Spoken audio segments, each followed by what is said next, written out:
صدر اجلاس جناب سید شاہ مصطفیٰ حسین بخاری صاحب،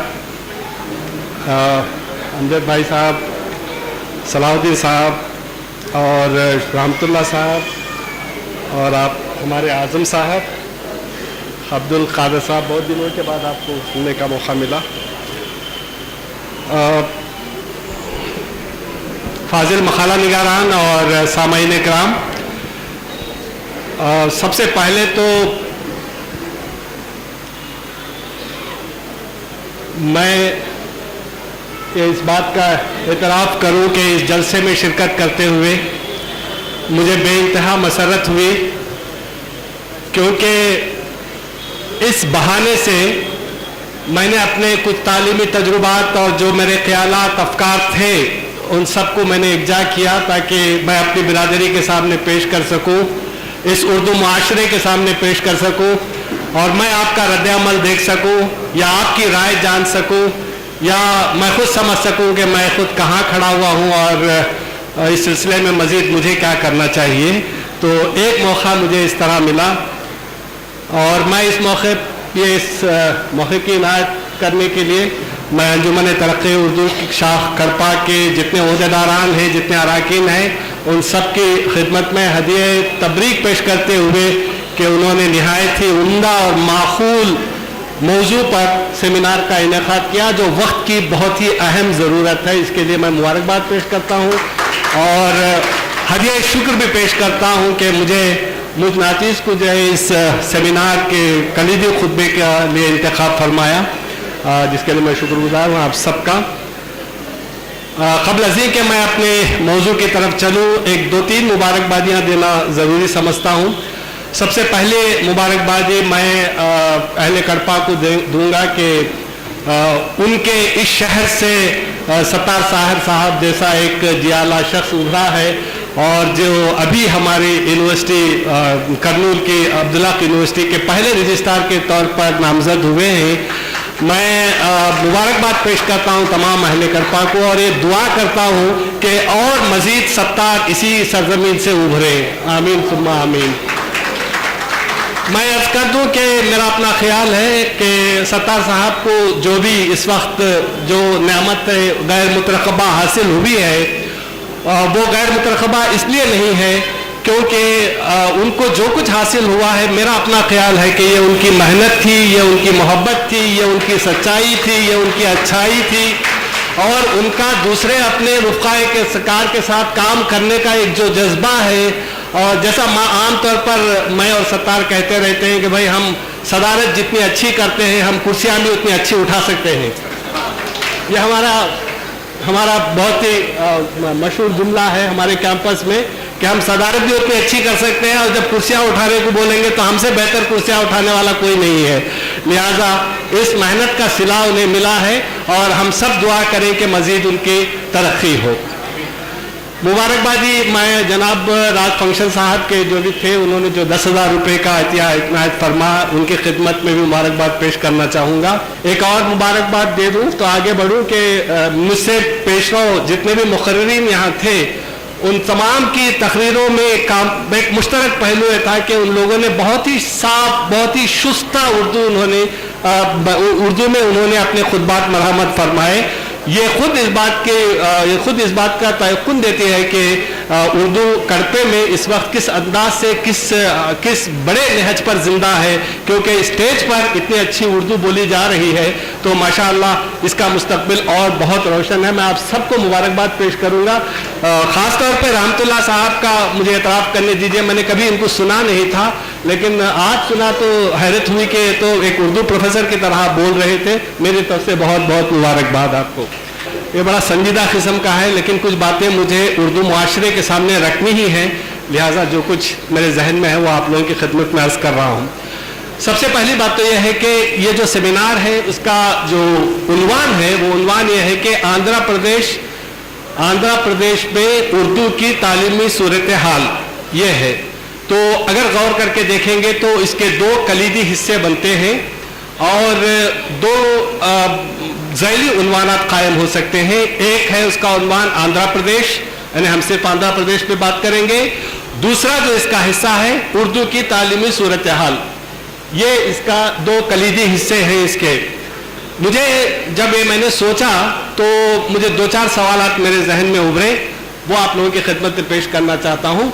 वो ये है कि क्या हम सिर्फ आंध्र प्रदेश के सूबे की ही उर्दू की सूरत हाल का मुताला करें और ये देखें कि आंध्र प्रदेश में जो उर्दू की सूरत हाल है वो दूसरे सूबों से किस कदर मुख्तलिफ है, कितनी मुख्तलिफ है, ये भी देखें और ये मुताला करें कि सिर्फ उर्दू की सूरत हाल का मुताला करें या आंध्र प्रदेश ही में जो दूसरी हिंदुस्तानी ज़बानें हैं उसका मुताला भी करें हम, या एक तकाबुली मुताला करें। और सबसे बड़ा सवाल मेरे जहन में ये उभरा कि क्या हम सिर्फ आंध्र प्रदेश में जो उर्दू की सूरत हाल है अगर उसका हम मुताला करेंगे तो क्या हम, मैं कोट अनकोट कह रहा हूं, क्या हम सही नताइज पर पहुंच पाएंगे? एक सवाल यह है मेरे जहन में कि अगर हम किसी एक सूबे का, किसी एक जिले का अगर हम सिर्फ उसकी अगर सूरत हाल देखेंगे तो क्या हम सही नताइज अखज़ कर सकेंगे?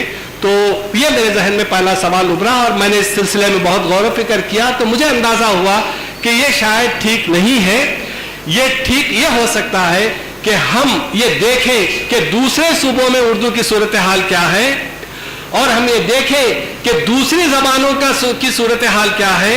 यहाँ खुद हिंदुस्तानी ज़बानों की सूरत हाल का हम जायज़ा लें, हमें देखें कि तेलुगु स्कूलों का हाल क्या है, मराठी स्कूलों का हाल क्या है, या दूसरी स्कूलों का हाल क्या है, या उनकी पोजीशन क्या है। क्योंकि जब तक हम एक तकाबुली मुताला नहीं करेंगे हमारे सामने कोई असली सूरत बाहर नहीं आ सकती। मैं चाहता था कि इस सिलसिले में जितने मकाले पेश किए जाएं वो उर्दू की सूरत हाल पर हो, ठीक है, आंध्र प्रदेश की सूरत हाल पर हो, ये भी ठीक है, लेकिन कुछ मकाले ऐसे जरूर होने चाहिए जिसमें एक कंपैरेटिव स्टडी की गई हो, जिसमें एक तकाबुली मुताला किया गया हो, ताकि हम देख सकें कि हमारे साथ, हमारी स्कूलों के साथ क्या तेलुगु की स्कूलों का हाल वही है, क्या हमारी जबान के साथ जो हो रहा है वही तेलुगु जबान के साथ भी हो रहा है, क्या हमारे साथ जो हो रहा है वही जो है तमिल के साथ, हिंदी के साथ। मेरा ख्याल है एक हमें बैन सूबा जाती, एक इंटर स्टेट, इंटर लैंग्वेज, एक हमें कंपैरेटिव स्टडी की ज़रूरत है या एक तकाबुली मुताले की भी ज़रूरत है ताकि हम अपने आईने में अपनी सूरत को देख सकें। ये मेरा ख्याल है। मैंने ऐसा महसूस किया कि हमारी चाहिए कि इस अंदाज से कुछ हम पहले एक काम ये भी करें, हम देख सकें कि दूसरी ज़बानों का क्या हाल है, ताकि हमें मालूम हो कि हम कहाँ खड़े हैं, वरना हमें कभी पता नहीं चलेगा अगर हम सिर्फ एक ही चीज़ को देखते रहें। ये मेरी पहली बात है। दूसरी बात जिसका मेरा ख्याल है हमारे तमाम मुकर्रिरीन ने अपने अपने अंदाज से कहा, मैं उसको अपने अंदाज से बताऊँगा कि हमें हमारे तालीमी निज़ाम को समझने की सख्त ज़रूरत है। हमें हमारे तालीमी निज़ाम को समझने की सख्त ज़रूरत है। हमारा तालीमी निज़ाम क्या है, हुकूमत की पॉलिसियाँ क्या है, हुकूमत क्या क्या ग्रांट देती है और हुकूमत ने हमें क्या क्या चीज़ें सिखाई है, बताई है, हमसे क्या चाहती है, उर्दू के असातिज़ा से क्या चाहती है, उर्दू का निसाब कैसे कायम करती है, उर्दू की क्लासें चलाने की बात कैसे करती है, उर्दू का डिसिप्लिन कायम करने की कैसे क्या उसके अहकामात अदा करती है। जब तक हम एक चीज़ों को नहीं समझे उसके बिल्कुल भी ज़िद में हमें यह भी देखें कि एक उर्दू उस्ताद की ड्यूटी क्या है, एक उर्दू उस्ताद अपने बच्चों के लिए क्या कुछ कर सकता है वगैरह। ये जब तक हम पूरा तालीमी निज़ाम समझेंगे नहीं उस वक्त तक उर्दू की हो या किसी ज़बान की हो या किसी सब्जेक्ट की हो तरक्की तकरीबन नामुमकिन है। मैं अपनी इसी बात को एक मिसाल से समझाना चाहता हूँ। बहुत आसान मिसाल है, बहुत आसानी से आप समझ सकते हैं। मिसाल कुछ इस तरह है कि देखिए कि खेल है, कोई भी खेल ले लीजिए, उसके अपने कवायद हैं, उसके अपने जवाबित हैं, उसके अपने लास है। अगर आप उनको तोड़ेंगे तो उस खेल से बाहर कर देंगे। अभी ओलंपिक्स चल रहा है, आप अगर टीवी देखते हैं तो मालूम होगा कि फलां को जो है येलो कार्ड दिखाकर बाहर कर दिया गया। एक खेल की मिसाल लेते हैं, मिसाल के तौर पर शतरंज को ले लीजिए, आप चेस को ले लीजिए। चेस के अपने कायदे हैं, यानी घोड़ा ढाई घड़ी चलेगा, ऊंट टेढ़ा मगर सीधा चलेगा, हाथी बिल्कुल नाक के सीधे चलेगा, वजीर जिस तरफ से चाहे आ सकता है और जिधर से चाहे वार कर सकता है, बादशाह एक ही घर चल सकता है। अब जो चेस खेलेगा उसको सबसे पहली बात तो यह मालूम होनी चाहिए कि वो चेस के कायदे क्या है। अगर वो ये कहता है कि मैं इन कायदों को तोड़ूंगा तो जाहिर है आप गेम से आउट। तो पूरे जो खिलाड़ी जो अपोजिट में बैठे हुए हैं उनको अब इस खेल के तमाम कवायद को जानना बहुत जरूरी है, वरना वो खेल खेल नहीं सकेगा। यही चीज है, मैं अर्ज कर रहा हूं आपको कि शतरंज का खेल की तरह हमारी हुकूमत की पॉलिसियां हैं। और मैं एक बहुत अहम बात कह रहा हूं उसके ज़ैल में, और वो ये है कि जिस तरह हुकूमत की पॉलिसियां शतरंज के खेल की तरह है, बिल्कुल उसी तरह समाज, हमारा मुआशरा, उसके अपने क़वायद हैं, उसके अपने ज़वाबित हैं और उसी के तहत वो चलता है। अगर जो खिलाड़ी खेल रहा है तो वो जब तक वो जानेगा नहीं कि हुकूमत क्या कर रही है और क्या नहीं कर रही है, जब तक वो जानेगा नहीं कि समाज क्या चाहता है और क्या नहीं चाहता है, उस वक्त तक खिलाड़ी कामयाब नहीं हो सकता। इस जगह पर खिलाड़ी को निकाल दीजिए और यहां उर्दू उस्ताद को रख के सोचिए। आप एक उर्दू उस्ताद को रख के सोचिए, आप किसी भी उस्ताद को रख के सोचिए। अगर वो हुकूमत की तमाम बातें से अगर जानता है, मैं कहता हूं कि हमारे पास इल्म नहीं है, हमारे पास मालूमात नहीं है। अभी हमारे सदर साहब फरमा रहे थे कि हुकूमत हमारे साथ खेल रही है। भाई हुकूमत क्यों खेलेगी? कोई भी किसके साथ कब खेलता है?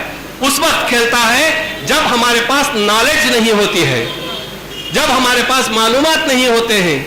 अगर हमारे पास मालूमात नहीं है तो एक मामूली सी दुकानदार भी आपके साथ खेल ले सकता है।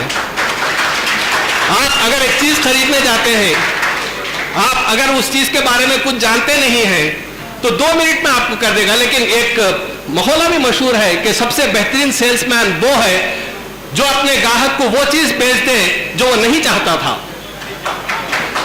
सबसे अहम बात यह है कि सबसे अच्छा सेल्समैन वो है जो ग्राहक को वो चीज बेच दे जो खरीदने के लिए नहीं आया था। वो क्यों खरीद के जाता है? इसलिए कि उसके बारे में उसे मालूमात हासिल नहीं है। हमारी सबसे बड़ी बदकिस्मती यह है कि हमारे पास मालूमात नहीं है। हम जानते नहीं हैं कि हमारे पास कितने स्कॉलरशिप आते हैं, हम ये नहीं जानते हैं कि हमारे पास कितने स्कीमात हैं जो आते हैं और लाखों रुपए वापस चले जाते हैं। जो जिस जगह पर जो लोग काम कर रहे हैं, जो बड़े लोग हैं, उन पर यह फर्ज बनता है। मैं आपको एक बात बताता हूं, मैं आपको बताता हूं, अगर आप जाकर देखना चाहें तो आज की खबर है, मैं पढ़ के आ रहा हूं। अभी तिरुपति में एक सेमिनार हो रहा है साइंस वालों का, उसमें एक साहब ने इस बात पर जोर दिया है, गौर कीजिए, इस बात पर जोर दिया है, ये जोर दे रहा है कि मैं बोल रहा हूं, इसको रिपीट कर रहा हूं कि हमारी कोशिश ये होनी चाहिए कि हम हाई स्कूल के तलबा और तालिबात को स्कॉलरशिप का शऊर पैदा करें। ये साइंस के लोग कह रहे हैं। किसको शऊर पैदा करें? असातिज़ा को नहीं बोल रहे हैं, वाइस चांसलर को नहीं बोल रहे हैं, रजिस्ट्रार को नहीं बोल रहे हैं, बल्कि बोल किसे रहे हैं? तलबा और तालिबात को। किस स्टेज के तलबा और तालिबात को? हाई स्कूल के। तो ये किसी कौम की बेदारी की सबसे बड़ी निशानी यह है कि वो अर्ली कैच करते हैं। मैं अर्ली कैच अंग्रेजी का लफ्ज इस्तेमाल कर रहा हूं, यानी कि बच्चे अभी नौजवान हैं, अभी 8वीं 9वीं 10वीं 11वीं 12वीं में है, उस वक्त उसको पकड़ते हैं और उसकी जो है जहन साजी करते हैं। उसे बताते हैं कि भाई अगर तुम पढ़ के जाओगे तो तुम्हारा जो फ्यूचर क्या होगा, ये स्कॉलरशिप तुम्हारा इंतजार कर रहा है। तो मैं अर्ज कर रहा था कि बच्चों को, असातिज़ा का एक काम है कि अभी वो 10th में है, उनको बता दीजिए कि आपका रूट ये है, आपको इसके 10th के बाद आपको बाहर जाना है, आपके पास आपका ये फ्यूचर इस्तेमाल हो रहा है, उसके बाद वो हो रहा है। मैं ईरान में था एक मरतबा, वैसे बात याद आ गई तो कह रहा हूँ, और मेरे साथ थे असगर अली इंजीनियर साहब, और एक लड़का जो 30-32 साल का था, वो पेपर पढ़ने के लिए जब आया, ईरान का एक इंटरनेशनल सेमिनार था जो अमेरिका को एक मैसेज देने के लिए दिया गया था, तो पेपर पढ़ने के लिए आया। तो असगर अली इंजीनियर ने कहा कि ये जो लड़का 27-28 साल का है, इसने फैसला कर लिया है कि वो 50 साल में पहुंचेगा तो कहां रहेगा वो। अरे एक चीज सिखा दो कि मेरा गोल है, ये मेरा गोल है, मुझे वहां तक पहुंचना है। अक्सर औकात ऐसा होता है कि हम हमारे स्टूडेंट्स को ये शऊर देते ही नहीं है कि तुमको तुम्हारा आखिर इंतहा है कहाँ पर पहुँचना है तुमको, ये बहुत ज़रूरी है। सर मैं एक और चीज़ थोड़ा सा बर्दाश्त कर लीजिए, मैं इसको बोलकर एक आध बात में ख़त्म कर दूंगा। बात यह है, देखिए कि इस वक्त जो टीचिंग का अप्रोच है वो बदल चुका है, पढ़ाने का जो तरीक़ा है वो बहुत बदल चुका है। इसको आम करने की ज़रूरत है। तमाम असातिज़ा को ख़ास तौर पर इस पर ख्याल करना चाहिए। वो ये है कि अब तक हमारा जो तरीक़ा था पढ़ाने का, वो तरीक़ा ये था कि उस्ताद अपने स्टूडेंट को कुछ देता है, मैं देता है इन्वर्टेड कामास में रख के बोलता हूँ, उस्ताद कुछ देता है। लेकिन जदीद तरीक़े तालीम ये है कि वो देता नहीं है बल्कि उसके अंदर से उभारता है। तालीम देता नहीं है, ये देता नहीं है साहब, देता नहीं है। अरे वो देगा तो कितने दिन देगा, वो तो लुक़मा होगा जो खिला रहा है। उसके बजाय आप उसके अंदर की सलाहियत को आप उभार दीजिए तो वो खुद ब खुद अपने रास्ते पे चला जाएगा। मैं इस बात को बहुत उम्दा तरीके से समझाऊंगा। सबसे पहले बात तो यह है कि खलील जिब्रान अरबी का बहुत बड़ा शायर गुजरा है, उसकी एक बड़ी मुख्तसर सी नज़्म है। उसने कहा है, गौर करने की बात है कि कहकशां मिल्की वे आसमान पर, कहकशां को मैं इसलिए पहचानता हूं, कहकशां को मैं इसलिए पहचानता हूं क्योंकि वो मेरे अंदर मौजूद है। गौर करके देखिए, अगर कहकशां मेरे अंदर नहीं है तो मैं उसको पहचान नहीं पाऊंगा। अगर चांद मेरे अंदर नहीं है तो मैं चांद को नहीं पहचान पाऊंगा। अगर सूरज मेरे अंदर नहीं है तो मैं सूरज को पहचान नहीं पाऊंगा। ये जितनी खुशबुएं हैं, जितने एहसासात हैं, सब मेरे अंदर मौजूद हैं, इसीलिए मैं उनको पहचान पाता हूं। यह खलील जिब्रान ने लिखा। लेकिन इससे पहले 1000 साल पहले हजरत इमाम गजाली रहमतुल्लाह अलैह ने फरमा दिया, उन्होंने कहा कि कायनात में जितनी चीजें मौजूद हैं, एक एक जर्रा, एक एक पत्ती, एक एक घास का टुकड़ा, चांद, सितारे, बारिश, हर चीज का एक नमूना इंसान के अंदर मौजूद है। हर चीज का एक नमूना है जो इंसान के अंदर मौजूद है। तो इसका मतलब क्या हुआ? इसका मतलब यह हुआ कि जो कुछ हम देखते हैं, सुनते हैं, समझते हैं, वो सब कुछ हमारे अंदर है, सिर्फ हम उसको पहचानते हैं। इसी चीज को जदीद तरीके तालीम ने अपने अंदाज से अपना लिया है। जदीद तरीके तालीम ने वो ये कहते हैं कि इंसान के अंदर, स्टूडेंट के अंदर पहले से ग्रामर मौजूद है। चांद मौजूद है, ग्रामर भी मौजूद है। जब ग्रामर मौजूद है, यही वजह है जब हम कहते हैं कि लड़का लड़के फौरन समझ में आता उसे, लड़का लड़की फौरन समझ में आता उसे। यह जदीद तरीके तालीम है। मतलब यह हुआ कि जो चीज उसके अंदर है उसको उभारिए।